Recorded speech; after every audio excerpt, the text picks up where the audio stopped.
suis avec la nouvelle Nissan Micra, elle revient en 100% électrique et pour ça elle utilise une plateforme française d'une citadine que l'on connaît. Je vous donne un petit indice, est-ce que vous l'avez si je vous montre ça? Le petit coq ici. Effectivement, il s'agit d'une plateforme de Renault 5, donc on retrouve les mêmes batteries de 40 kWh ou 52 kWh, pour des autonomies de 310 km à 408. Et Nissan a vraiment réussi, je trouve, à différencier le style. On a ici beaucoup plus de rondeur, les ailes sont différentes, le capot est différent, le pare-choc est différent. En fait, tous les panneaux de carrosserie sont différents par rapport à la Renault 5 que l'on connaît. Même les portières sont différentes et on va aller faire un petit tour à l'arrière, car là aussi, ça change. On a un rayon totalement différent, la découpe de la lunette est différente et en fait si on nous dit pas que c'est une Renault 5 on a un peu du mal à le croire, mais à l'intérieur par contre c'est une autre histoire. On va aller voir ça tout de suite et vous verrez qu'on reconnaît très bien la Renault 5 à bord puisqu'on retrouve les mêmes écrans de 10,1 pouces, celui-ci est tactile et fonctionne sous Android Automotive.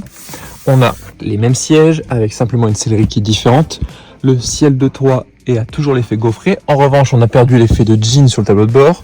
On a aussi perdu les effets qui font penser à la France. On a davantage ici le Japon avec le mont Fuji. Et le Japon, ça me permet de faire la transition avec le coffre parce qu'on retrouve également le mont Fuji à l'arrière. Regardez, petit détail assez sympa. Juste ici, le mont Fuji.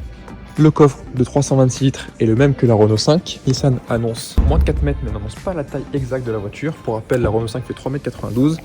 Mais du coup, on retrouve un peu le même défaut que la petite française. C'est que les places arrière sont pas très grandes. Regardez. Déjà, c'est un peu compliqué de se glisser à l'arrière, pour moi qui est un peu grand. Le siège est réglé pour ma taille, un peu plus d'1,80 m. Et vous voyez, j'ai les genoux dans le siège et la tête dans le plafonnier. Ce sera quand même plus agréable pour des enfants. De toute façon, ça reste une voiture qui n'est pas à vocation familiale.